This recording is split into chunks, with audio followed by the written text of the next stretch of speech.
Turn your Bible, if you would, to the book of Esther. Esther chapter 1.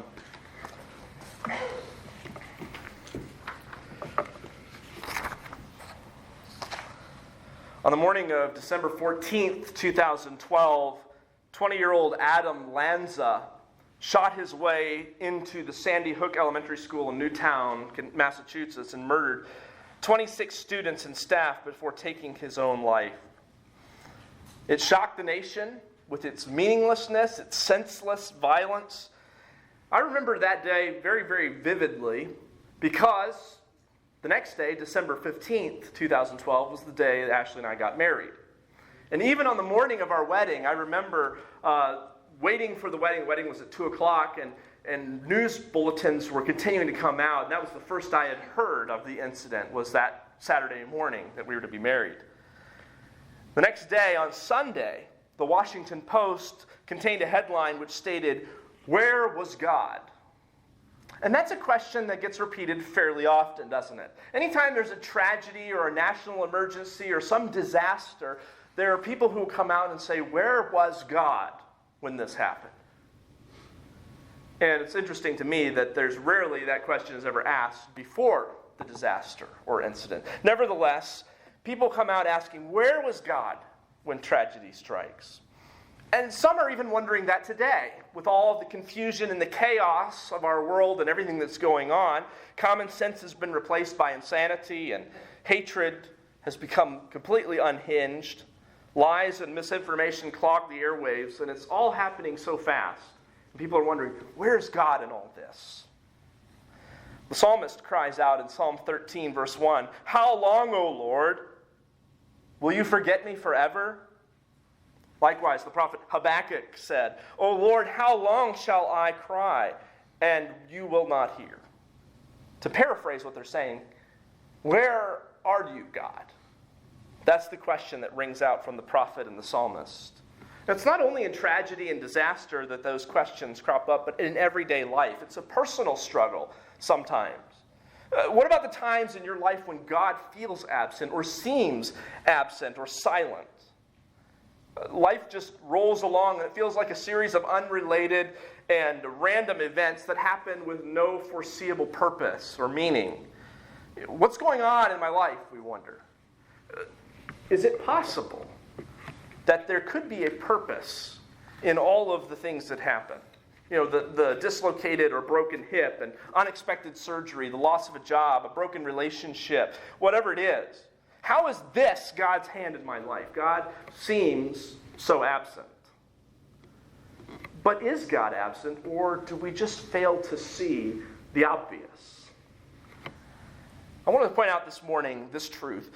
God's work in your life may not be obvious or apparent, but He is working all things out for His glory and our good. And that's the promise basically of Romans 8:28, isn't it? That all things work together for the good of those who love God and who are the called according to His purpose. If you're a child of God, the Lord is working out the details of your life for a purpose, the purpose that He has planned for you.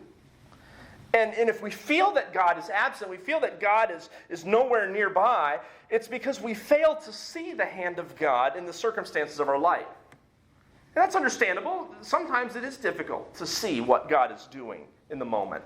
What we need, though, is a larger, a bigger, broader perspective sometimes. Well, this morning we want to begin a study of the book of Esther. And I've entitled this study, Esther, God's Unseen Hand of Providence. As we think about the book of Esther, there's a number of interesting features about this little book. But chief among them is this fact, that the name of God appears nowhere in the book of Esther.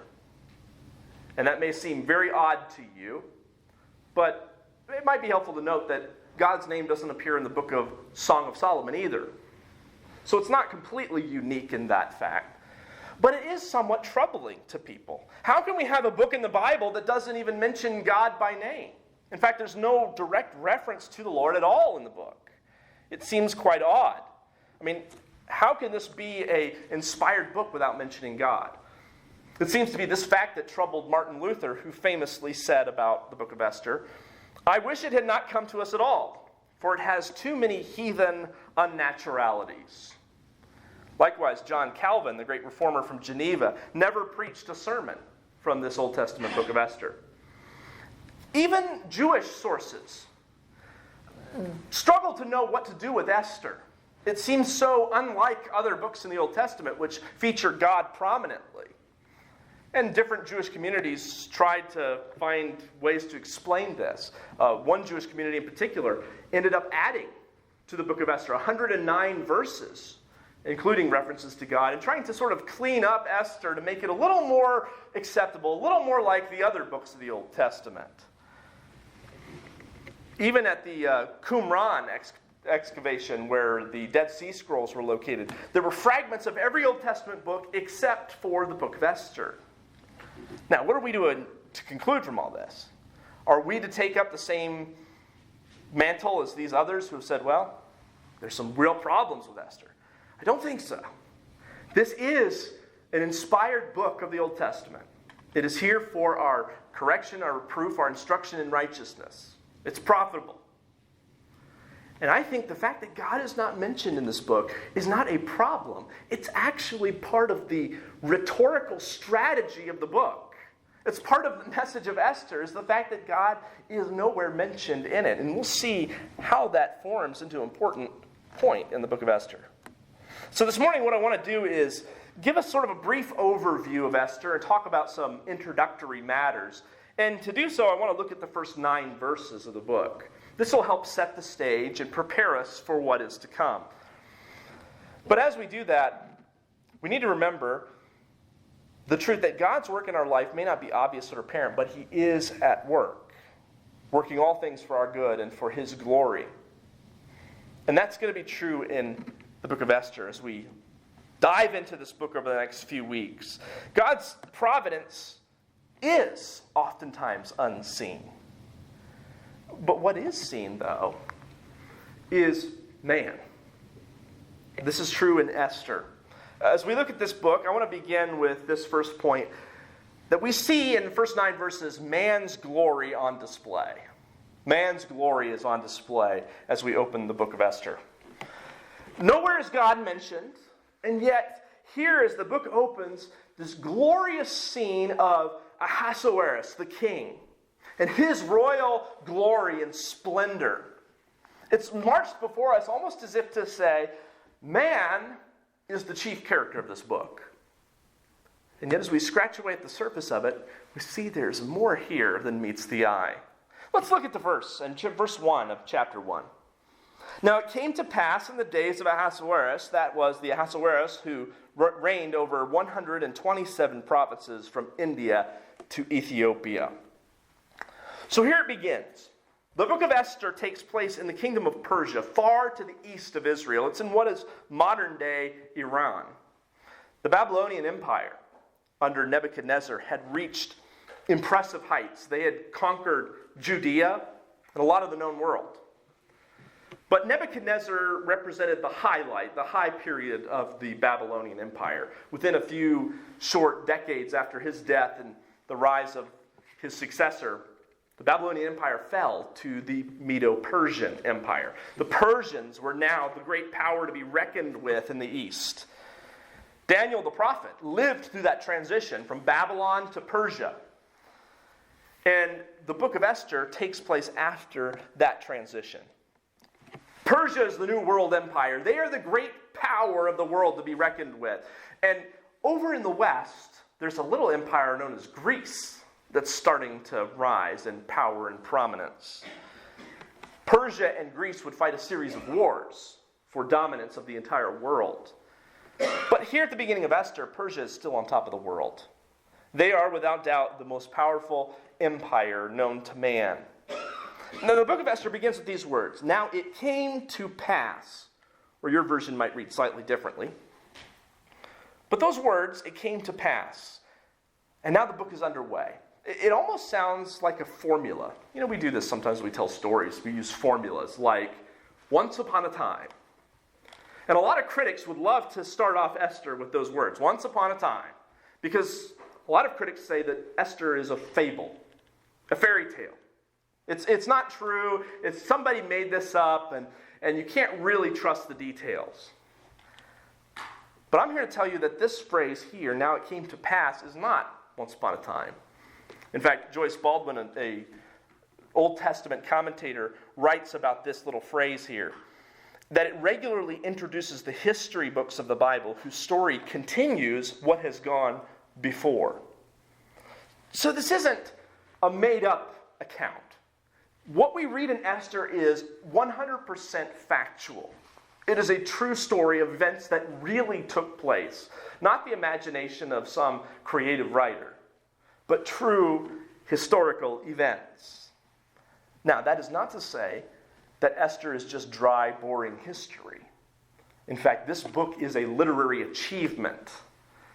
The book of Esther is just masterful in the way that it weaves the story together, and it tells it in a way that's more compelling than most novels that are written. It's a masterpiece. The book of Esther has it all, really, when you think about it. It has these extravagant scenes of kingly court, has romance, attempted assassination, a cunning villain, a heroic queen, compelling drama, ironic humor, life and death stakes, gripping suspense. It's all here in the book of Esther. So this is a marvelously told tale, but it's 100% true. Now, the book of Esther contains all kinds of connections within it. Things that you read in chapter 2 are going to come back around in chapter 6. So I admit to you, there's a little bit of a challenge in preaching the book of Esther, because it's really one long, continuous story. I have a feeling that all these sermons in this series are going to end with "to be continued," because you have to almost read it in one sitting, because all these little pieces come together little by little to form this magnificent story. But verse 1 also introduces us to a person. You notice this? It came to pass in the days of Ahasuerus.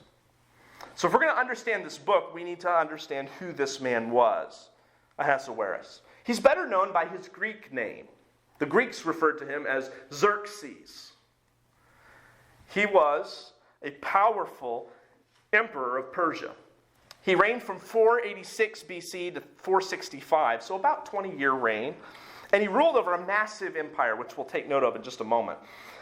He launched a famous but failed campaign to destroy Greece and conquer it, but he was repelled.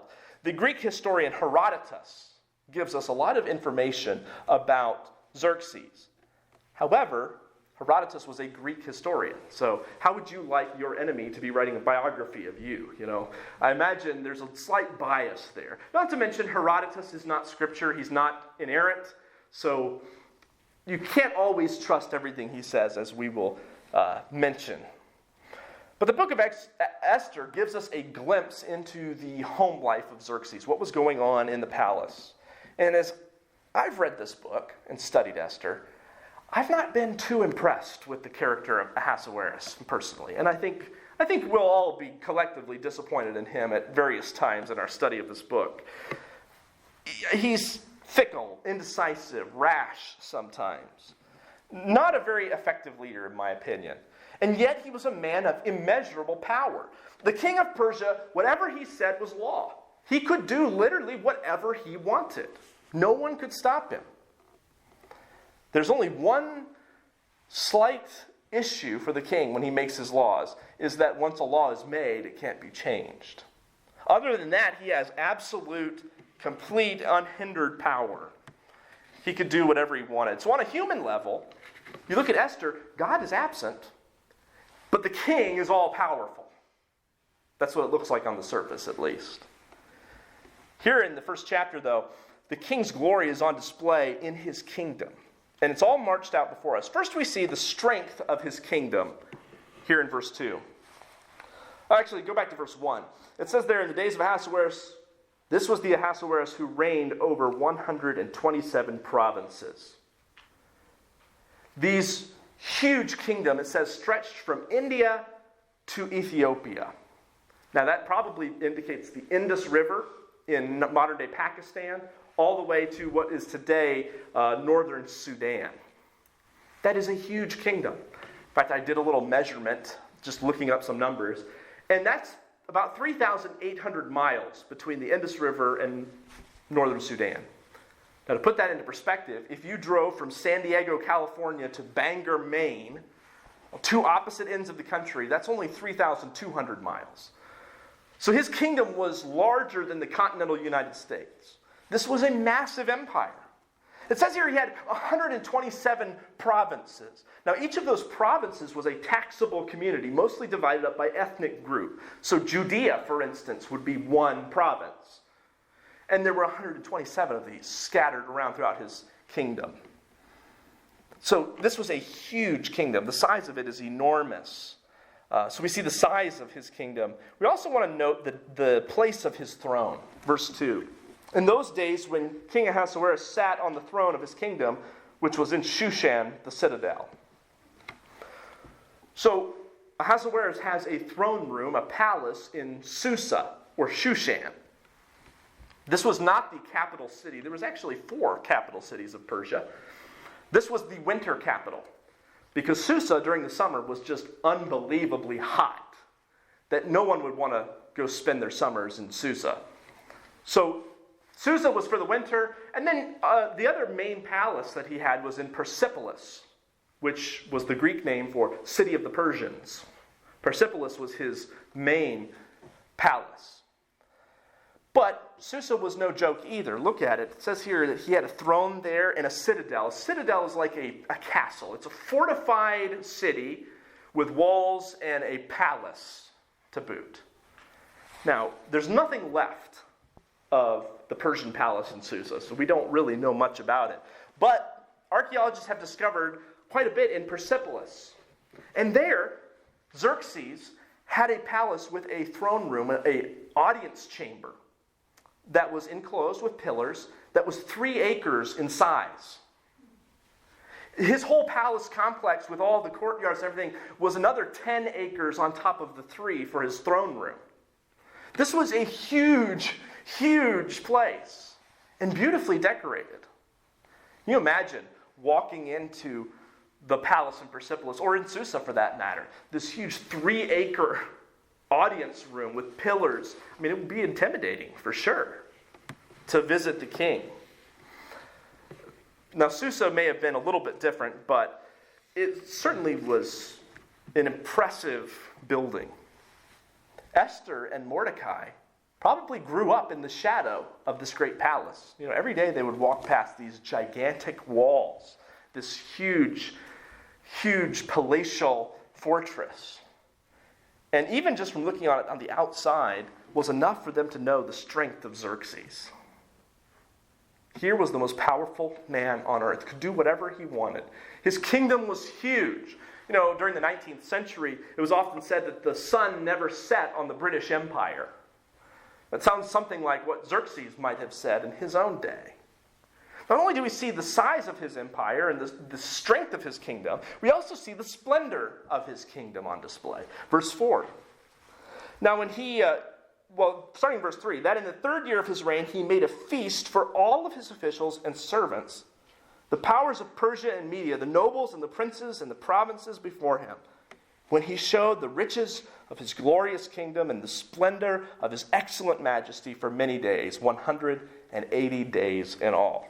Now, if you're doing your math, 180 days is about 6 months this feast goes on. He calls together a feast.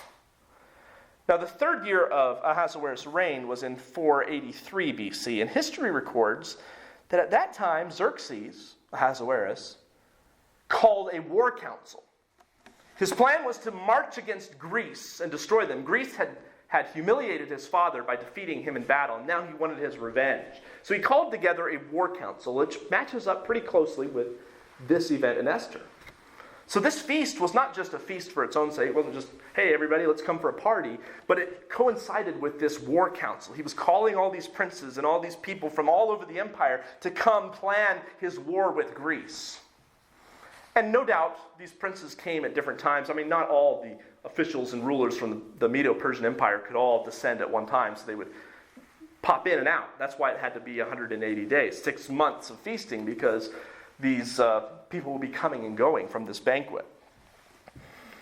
Herodotus, again, he quotes from Xerxes at the feast, and this is what Xerxes said to his men, "When I declare the time of your coming, every one of you must appear, and with a good will. And whoever comes with his army best equipped shall receive from me such gifts as are reckoned most precious among you." In other words, go back, prepare your armies, and present them, march them in front of me, and whoever has the best, most well-prepared army is going to get gifts. So do you see why he may have paraded Persian glory before these rulers? He's saying, listen, go back, do your best. Look at how much I have. Look at the glory that could be yours if you serve me well. So what does he do? Verse 4, he showed them the riches of his glorious kingdom and the splendor of his excellent majesty for many days. And it begins all with this display of Persian glory, the 180-day feast or banquet. What an event. 180 days of feasting. Wine flowing every single day. Meals to be cooked every single day for this massive event. Now, it was for the war council, no doubt. But it also showed how rich and powerful Xerxes was.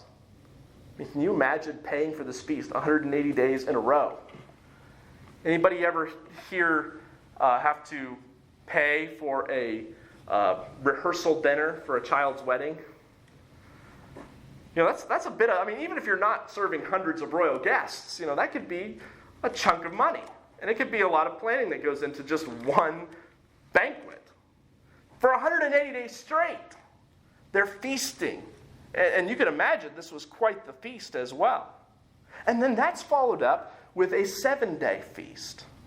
Look at verse 5. And when these days were completed, the king made a feast that lasted 7 days for all the people who were present in Shushan, the citadel, from small to great, in the court of the garden of the king's palace. So another feast. By the way, someone once said that Esther is the book of feasts. There is, in this book, 9 feasts in all. 3 of them are mentioned here in chapter 1. So he has another 7-day feast. This is to cap up the 180 days. You know, after 180 days of working on the war and feasting all the while, he says, now it's time to celebrate. Let's kick back. Let's invite everybody, all the people of Susa. So maybe Mordecai might have dropped in for this feast. And what they saw probably astounded them. So the 7-day feast, then, is really an opportunity to reveal to the public the extravagance of the court. See that in verse 6. There were white and blue and linen curtains fastened with cords and fine linen and purple on silver rods and marble pillars and couches of gold and silver on a mosaic pavement of alabaster, turquoise, and white and black marble. So it's almost like the regular people in Susa walk in and they're just amazed, looking up at the ceiling, looking at the wall. This place is fantastic. It's unbelievably ornate and luxurious. They're able to see things they can only dream of. It says here that there's pillars, but it also mentions silver rods and curtains. So I'm assuming these pillars had between them these rods running and curtains that blocked off one section from another, or perhaps were draped down over the walls. But they were in blue and white and purple, which were royal colors. Purple in particular was a royal color because it was so hard and so expensive to get. In the ancient world, to dye a garment, or in this case, curtains, purple, would require a special dye that was produced on the Mediterranean coast, and they got the dye by extracting the secretions of sea snails. That to me just sounds hard, doesn't it? Getting the secretions of sea snails. And the price of that dye was about the same as the price of gold. It was that valuable. So no ordinary person was wearing purple. Not to mention, here's an interesting little fact I learned. This particular purple dye from the sea snails actually over time would become deeper and more vibrant in color. Instead of like your clothes where after a few washes the colors start to fade, they would actually get more vibrant over time. Wouldn't you like to have clothes like that? You know, the longer you wear them and the more you wash them, the better they look. So it was extremely desirable. He also has gold and silver couches. He has this floor with white and black marble. I mean, it was just unbelievably extravagant. This week I was talking with someone about the Biltmore Estate. I've not been to the Biltmore Estate, but if you have, it's just overwhelming, right? You walk in, and there's these huge fireplaces and these massive rooms, huge library. It's breathtaking. And at some point, you got to think, you're kind of just showing off at some point. I mean, if you've got 43 bathrooms, nobody needs that many bathrooms. You're kind of just showing off at that point. And that seems to be what Xerxes is doing here. In fact, this little section, the description of his palace, is not like anything else in the Bible. The only thing that comes close to this is the description of the temple in Jerusalem and the description of heaven in the New Testament. The point is, he has elevated his palace to such a place that it's just overwhelmingly luxurious. Not only do we see the extravagance of the court, though, we also see the generosity of the king. Down in verses 7 and 8, it says, they served drinks in golden vessels, each vessel different from the other, with the royal wine in abundance. By the way, the royal wine was not your average commoner's wine. No, this was the best of the best. And it was flowing with abundance at the generosity of the king. In accordance with the law, the drinking was not compulsory. So the king had ordered that all the officers of the household, that they should do according to each man's pleasure. Now, verse 8 is a little difficult to translate. It has this as its idea, that there was no compulsory element to this. In other words, people could drink as little or as much as they wanted. It was like they just opened the kegs up and said, everybody drink your fill. I doubt there was a lot of moderation. But the generosity of the king, it says here that they were given cups of gold, everyone different from the other. And I think implied there is that they may have been given to those who attended. It was like you got a souvenir cup from the king's house, and everyone was different, made of gold. Just to show off how much money he had. I've got hundreds of these, just take one. You see, there was no one on earth like Xerxes. I mean, a man of power, of wealth, of luxury. He had it all. There was nothing he lacked. Then on verse 9, it says Queen Vashti, whom we will read about more next week, also had a feast. So there's feast number 3 in chapter 1. And her feast was for the women of the court. But even then it says, in the royal palace which belonged to King Ahasuerus. This is almost to make the point that this is not her palace, it's his. He owns all this stuff. See, the richest, most powerful man in the world. So as we look at Esther, we notice this duality. That on the surface of the book, it seems that man is in control. Man is the main player. What he does, what the king does, is what's really matters. It's what's determinative. But God is absent. Nowhere mentioned in the book.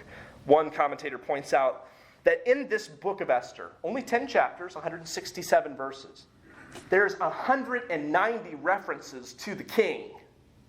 190 times he is mentioned. Not once is God mentioned. And it gives the impression of, well, if God's not around, who's in control?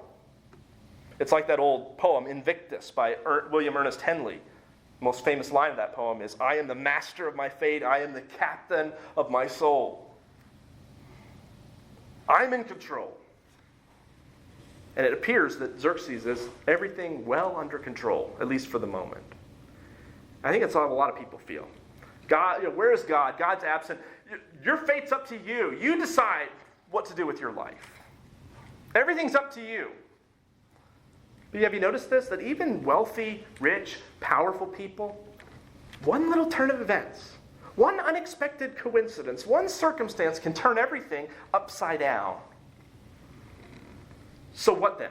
Are we all just subject to random fate? I guess life is meaningless. Life is hopeless. Life is just a blind chance that some people get lucky, some people don't. Well, besides man's glory on display, we also see in the book of Esther God's purpose behind the veil. God's purpose behind the veil. Because based only on outward appearances, it seems that Ahasuerus is the supreme ruler with all power. And that's certainly what he thought. One piece of stone masonry was discovered by archaeologists at Persepolis, that palace he had. And on that piece of masonry it was inscribed, I am Xerxes, the great king, the king of kings. the king of all countries, having all kinds of human beings, king in this world far and wide. So he certainly thought he was in charge. So where's God? Well, visibly, it looked like man was sovereign and God was absent, but the book of Esther gives us a glimpse beyond the veil. What's God doing? And I think the fact that God is not mentioned in the book actually makes it very compelling in this way. Because you don't have to have God named for his presence to be very much felt. So one thing we note about the book of Esther is first, the absence of divine intervention. Again, you don't see God coming into the scene. What we find out is a lot about providence. And divine intervention, what I mean by divine intervention is that in the book of Esther, it prevents everything is happening, just happening. As we read this book together, it's as if things just sort of take place. This happens and that happens. Where's God in all this?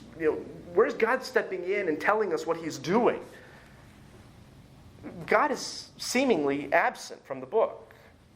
Now, when we talk about God's divine intervention, we're talking about God stepping in dramatic, miraculous ways. Now, he does that in the Old Testament, doesn't he? God steps in dramatic, miraculous ways. That's his intervention. But that's not Esther. God's not there causing fire to fall from heaven or the earth to shake under their feet. Instead, God seems quiet. But God doesn't have to be named for his presence to be felt and recognized. I also think that the absence of divine recognition tells us something about the state of the Jewish people during this period of history. I think it's interesting that Esther or Mordecai don't have God constantly on their lips. The Jewish people don't seem to be calling out to their God in times of trouble for help. Not only is God not mentioned in the book of Esther, neither are sacrifices, or the temple, or prayer, or worship. None of those things. In fact, the closest we get is one reference to fasting in chapter 4.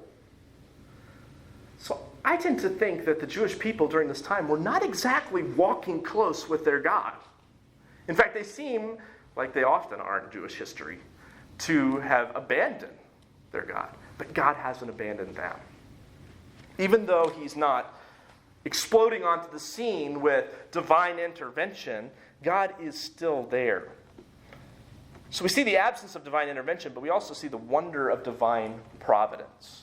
The wonder of divine providence. And that's the theme, I think, of the whole book of Esther, is providence. So if we're going to talk about providence, we really need to have a definition in hand, don't we? What is providence? Let me give you this definition, and it may be on one of these slides, I can't remember. Providence is the outworking of God's sovereignty through ordinary means so as to produce God's intended outcome. There we go. Providence is the outworking of God's sovereignty through ordinary means as to produce God's intended outcome. So it's not God stepping in some amazing way, but God taking little, seemingly ordinary things and directing them. I don't know about you, but whenever I think about the acts of God, I am far more impressed by his providence than I am by his miraculous intervention. Because a miracle is just sort of a one-time event. God does something amazing, and truly it is undeniably from God. No questioning that. But who but our God could weave together all the little pieces? The things that happened in your childhood, the people that you met along your path, the circumstances that brought you to where you are, the people who were there for you in that one particular moment. How could all those tiny little threads come together? That's God's providence. These ordinary things. Not supernatural or spectacular, but just plain old ordinary things that God uses to weave your story together to be what he wants it to be. That's why I said at the beginning, God's work in your life doesn't have to be obvious or apparent, but he is working. Just because it's not clear, just because it's not some big major event, doesn't mean that God is not working through the small things, through the little things.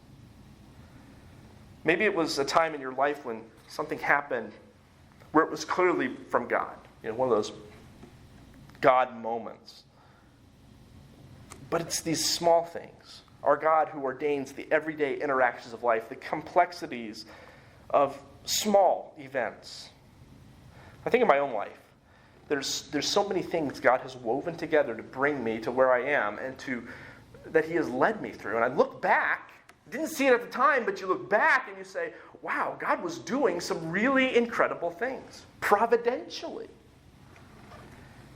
Is it not a miracle that God is working through 10,000 different variables to achieve His perfect will for me? Just this morning as I was eating breakfast, I opened up the recent issue of Israel, My Glory, the publication of Friends of Israel. And I opened to this article and I thought, wow, this really captures what I'm trying to say. The article is called The Heart Attack. It's by Paul Pierce. Incidentally, his daughter and I were both in Israel at the same time on the same team. And I met him in Israel once. But he lives in Olympia, Washington. In 2019, he and his wife were moving to Spokane. And as they were loaded up all their stuff in the truck, as they were driving down the highway towards Spokane, he began to feel a pain in his chest. And started to sweat and realized he was having the symptoms of a heart attack. He was able to pull off the road and called his wife and daughters who were in the car behind them. And they called 911, was picked up in a ambulance, but came very near to death. Here's what he says, though. He says, after all that happened, he says, we left the hospital praising God for His love and grace and recounting the many ways we experienced His providential care. Then he explains. For example, even in the remote area where we were located, we had cell phone coverage. The paramedics were only 4 miles away. If my heart attack had occurred on the 300-mile-long stretch of interstate we had traveled earlier that day, it may have been different. But there was more. 2 weeks later, a paramedic gave me a call. It turns out he is a fellow believer and was filling in for another paramedic who had called in sick that night. He told me the volunteer crew that had helped me had just concluded a training session at the fire station and normally would not have been so nearby. The crew's accessibility greatly sped up the response time. The paramedic also told me that he had just learned a new technique that had helped him determine the severity and exact location of a heart attack. I was the first patient to benefit from this new knowledge, which helped save my life. Then he comments, nothing is ever out of God's control. You think about it. What if the heart attack had happened somewhere else on the road? What if the paramedics hadn't been 4 minutes away? What if this fella had not known exactly what to do in that moment? All these little things, which seem on the surface, and perhaps some would explain them as, they're just coincidence. It's really the wonder of God's providence at work. And we see this in Esther. We see the providence of God in the sovereign protection of God. That's the big goal that God is achieving in Esther. He is protecting His people from a wicked plot. Esther and Mordecai and Ahasuerus are simply players in that drama, used by God to counteract this evil plan that's developed by Haman. So the purpose that God is working out in Esther is to protect His people. And He does it not miraculously, but providentially. Makes me ask this question. What's God working out in your life? What's the plan that He's trying to achieve? Well, the Bible tells us, as we've already mentioned, Romans chapter 8. God's working all things out for the good to those who love Him, who are called according to His purpose. For those He foreknew, He also predestined, and those He predestined were to be conformed to the image of His Son. In other words, the purpose God has for you and why He brings these events into your life is to make you more like Jesus. To make you more like His Son. And God does it providentially through lots of little, small things. Sometimes there's big things that come along, but it's all through His providential hand. He's achieving that purpose of making you more like Christ. Here's the catch. It's only if you are in Christ. If you are a child of God. Because if you've never trusted Jesus, if you've not followed him as your Savior, then the Bible says the plan for you, the destination where you're headed, is hell, apart from God. So if you've made Jesus your Savior and have trusted him wholeheartedly, then God's plan is to make you more like Christ. That's the purpose he is achieving. And he does it through sickness, disability, through betrayal, loss that you endure, unexpected events and turns in your life. They're all through the hand of a loving God. So we see in Esther God's sovereign protection. We also see his providence in the elevation of Esther. And I got to go quick here. But the elevation of Esther. She starts off as a commoner, just a plain old Jewish girl, who by the end of the story becomes the queen of Persia. Who could have thunk? But at the same time, it's God's providential hand. This isn't just a happily ever after tale. It's God working to protect his people, and he does it providentially by lifting Esther up from the ash heap of history, so to speak, to this elevated place, all for the purpose of saving his people. The most well-known verse in the entire book of Esther is Esther 4:14. Mordecai tells Esther, "Who knows whether you have come to the kingdom for such a time as this?" That was it. God brought her to that place at that time for his purpose of protecting his people. And finally, we see God's providence in Esther through the fortunate coincidences, and I put quotations around that. The fortunate coincidences. One of the key words we read in Esther is, "it happened." It happened. Sometimes we say, "it just so happened." When you look at life, what do you see? Is it just a bunch of just so happened? I got lucky? A coincidence? Or do you see something more? Do you see the hand of God in those events? The drama unfolds across Esther, and it's driven by these coincidences. Out of the thousands of possibilities, Esther is chosen to replace Vashti as the queen. Mordecai just happened to overhear a plot against the king and thwarts it. When Haman casts lots to see which day he should kill the Jews, the lot happens to land on the month of Adar, giving enough time for the Jews to discover the plot and to unravel it. When the king couldn't sleep, he calls for the court records to be read, and they just happened to read from this one particular place. It happened that as the king was thinking of someone to honor, that Haman walks in. You see the picture? These things are not just happening. Even though God's name may not be named in Esther, you see him in the details. So as we look at this book and we think about the hidden hand of God's providence, we ask, who is really in control? Is it the glory of man? Is it Xerxes and all of his riches and extravagance?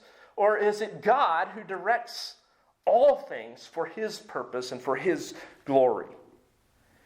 See, for Xerxes, no doubt he thought he was in control. I'm the law. Whatever I say goes. But unbeknownst to him, the sovereign God is over all. He is in control.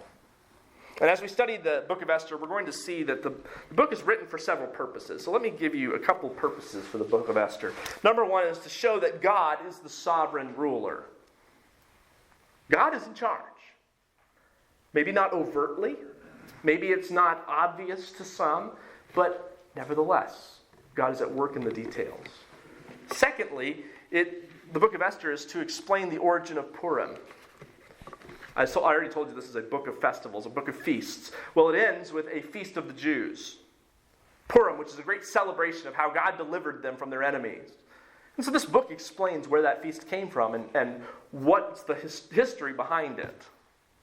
And then number three, it is to provide a paradigm for God's providential protection. Provide a paradigm for God's providential protection. Here's the thing. In Israel's history, in the past, God had protected them through miraculous events. The crossing of the Red Sea stands out. God parted the sea and they walked away from their enemies through the waters. But in the days moving forward, I think from the days of Esther on, God is still protecting his people, but not through signs and wonders in his mighty hand, but rather he is protecting them providentially. Why is there a Jewish nation today? Why are the Jewish people still existing when others have been completely wiped out? It's certainly not for lack of effort to try to destroy them. We think namely of the Holocaust and events like that, in which Jewish people have been targeted for extermination. Why do they still exist? Why do they have a country? If you look back through history, you can see the providential protection of God. Not through signs and wonders and miracles, but through small details of how God worked. Let me end with an illustration that I think helps us think about the book of Esther. In 2015, a painting of an Australian art collector named Louis Abraham, sitting in a rocking chair, came up for auction at the Christie's auction house in Australia. Now, not a lot was known about the painting. It was believed that it was painted by an Australian, but there was no signature on the painting. Nothing that tells what year, what date, or who painted it. None of those details. It was all missing. That is until 2015, when employees of the auction house began to examine it very closely. And they noticed that in the background of the painting, there was some irregularities. So they took photographs and blew up the photographs into very large prints. And as they examined them, they noticed that it was the name of the artist and the date he had painted it, not in the corner, but in the background of the painting. It was right there in front of everybody's noses, and nobody saw it because they weren't looking for it there. See, in the book of Esther, you may sit there and look for God's name in its pages. And you'll say, I don't see God talked about anywhere in Esther. What's this book doing in the Bible? But if you step back and you know where to look, his name is all over Esther. His hand is there, even though his name is not mentioned. He is providentially in control. And as we study the book of Esther together, we will come away not less, but more impressed with our great and sovereign God.